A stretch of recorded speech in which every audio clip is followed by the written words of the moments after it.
Welcome back to another video और आपका आज स्वागत तो हम लोग है। देख रहे हैं महाभारत और कल के एपिसोड में जहाँ पर काफ़ी डिफिकल्ट हो रहा था कौरव सेना के लिए, तो आज जहाँ तक मुझे लग रहा है कि जो चक्रव्यूह है वो रचा जाएगा और चक्रव्यूह में अभिमन्यु जो है आई थिंक उनकी डेथ हो जाती है। तो चलिए अभी देखते हैं कि किस तरह से ये चक्रव्यूह जो है वो रचा जाता है, क्योंकि हम लोगों ने कुरुक्षेत्र जो वेब सीरीज देखी थी उसमें और तरह से दिखाया गया था। अब इसमें देखते हैं कि उसको किस तरीके से एग्जीक्यूट किया गया है। तो चलिए देख लेते हैं ये वीडियो। धर्म क्षेत्र कुरुक्षेत्र में कायर कोई नहीं, न अर्जुन न दुर्योधन, किंतु दुर्योधन महावीर होने के बाद भी उसने कपट को अपनी रणनीति में भी ऊंचा स्थान दिया। इसलिए युधिष्ठिर को जिंदा पकड़ने के सिलसिले में वो द्रोणाचार्य से भी झूठ बोला और सुशर्मा से भी। वो जानता था कि सुशर्मा उसे युधिष्ठिर को मुक्त करने का वचन याद दिलाने के लिए जिंदा ही नहीं रहेगा, तो उसे कोई भी वचन दिया जा सकता है। किंतु बात फिर भी यही है कि दुर्योधन ने एक ऐसा वचन दिया जो वो पूरा करने वाला नहीं था, और दुर्योधन जैसे योद्धा को ये शोभा नहीं देता।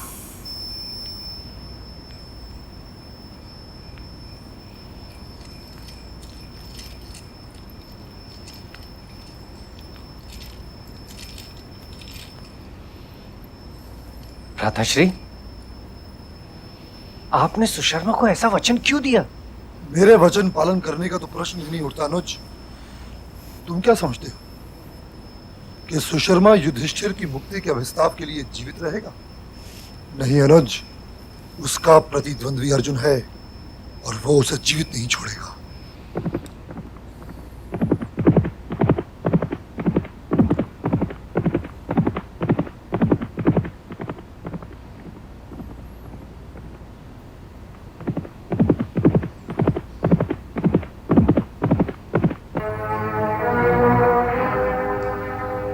आपके पास आए हैं। हाँ,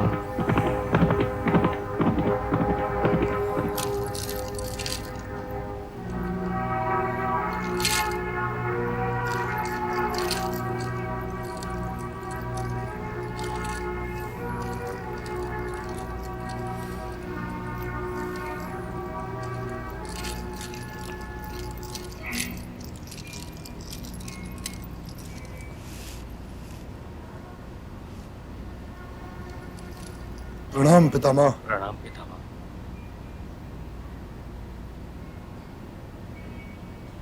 आयुष्मान भव। आज युद्ध में क्या हुआ पुत्र? आज भी रणभूमि में युद्ध के अतिरिक्त और कुछ नहीं हुआ पितामह, परंतु कल यह युद्ध अवश्य समाप्त हो जाएगा। वो कैसे? कल युद्ध में आचार्य द्रोण चक्रव्यूह की रचना करने जा रहे हैं।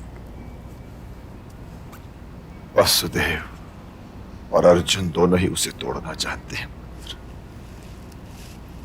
वे दोनों ही उसे तोड़ने के लिए आसपास नहीं होंगे पितामह, क्योंकि मैं उन्हें दूर निकाल ले जाने का प्रबंध कर चुका हूं, और उन दोनों के लौटने तक हम युधिष्ठिर को बंदी बना चुके होंगे और युद्ध समाप्त हो जाएगा। मैं आपको यही शुभ समाचार देने आया हूं पितामह। हे भगवान, इसे बुद्धि दो। अरे पुत्र, ये शुभ समाचार नहीं है। जाओ जाओ और मुझे मेरे घाव के साथ अकेला छोड़ दो। इसका तात्पर्य तो ये हुआ पितामह कि आप मेरी पराजय चाहते हैं। समझ ही नहीं आ सकता। न तो मैं तुम्हारी पराजय चाहता हूँ, नहीं पांडु न ही युधिष्ठिर की विजय। मैं तो अपने हस्तिनापुर की सुरक्षा चाहता हूँ। अपने हस्तिनापुर की शांति चाहता हूं पुत्र, शांति।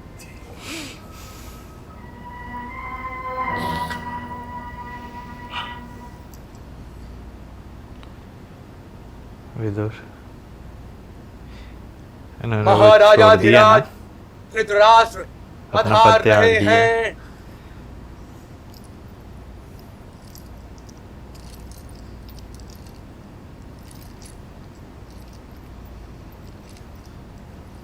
प्रणाम भ्राताश्री, आइए।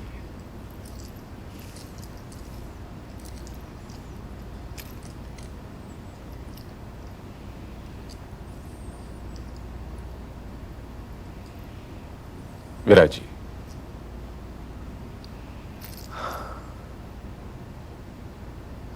सुखी रहो। सुख न खेतन उपजे, सुख न हाट बिकाए, तो सुखी रहने के लिए सुख कहां से लाऊं भ्राताश्री?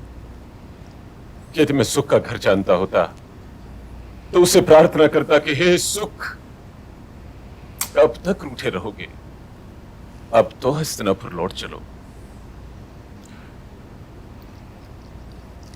किंतु आपने आने का कष्ट क्यों किया भ्राताश्री? मुझे यहां आने का कष्ट इसलिए करना पड़ा कि बुलाने पर तुम कदाचित आते नहीं। यदि आप ज्येष्ठ भ्राता के नाते बुलाते तो अवश्य चला आता।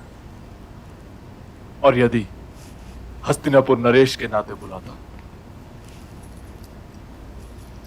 इस प्रश्न का उत्तर तो आप भली भांति जानते हैं भ्राताश्री। क्या हस्तिनापुर नरेश से तो अब मेरा कोई संबंध रह ही नहीं गया है।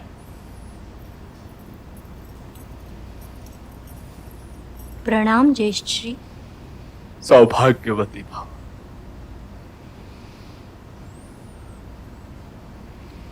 मुझसे ये आशीर्वाद पाने वालों की गिनती दिन प्रतिदिन कम होती जा रही है। पहले शतपुत्र वधू में थी, किंतु अब कुछ पुत्र विधवाएं हैं और कुछ पुत्र वधू हैं। लगता है कि धीरे धीरे करके केवल विधवाएं ही रह जाएं।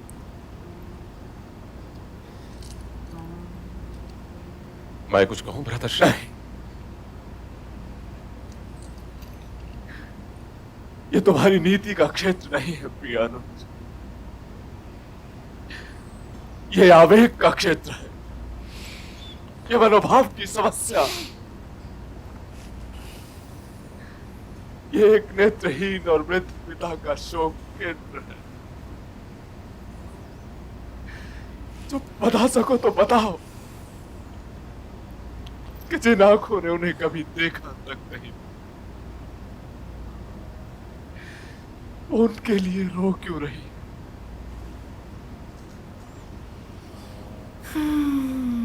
क्या तुम्हें मेरे वीर पुत्रों के वीर गति को प्राप्त होने का समाचार सुनकर रोना आया था विदुर? रोना तो आया था भ्राताश्री, रोना तो बहुत आया था, किंतु रोने से कहीं अधिक मुझे आप पर क्रोध आया था।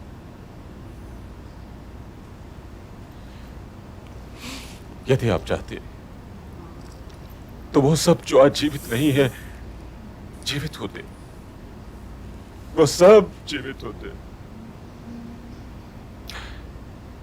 परंतु आपने सिंहासन को अपने पुत्रों से कहीं अधिक अनुराग किया। ये आप क्या कह रहे हैं? बोलने दो इसे, बोलने दो। इसके इन्हीं कठोर और कड़वे वाक्यों के लिए तो मेरे कान तरस रहे थे, क्योंकि सच है ना। बोलो विदुर, बोलो।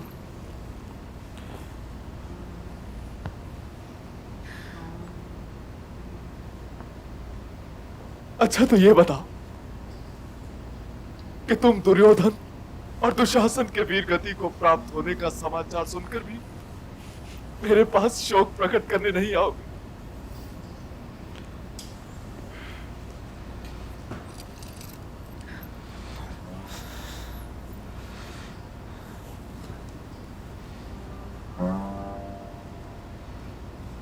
विदुर,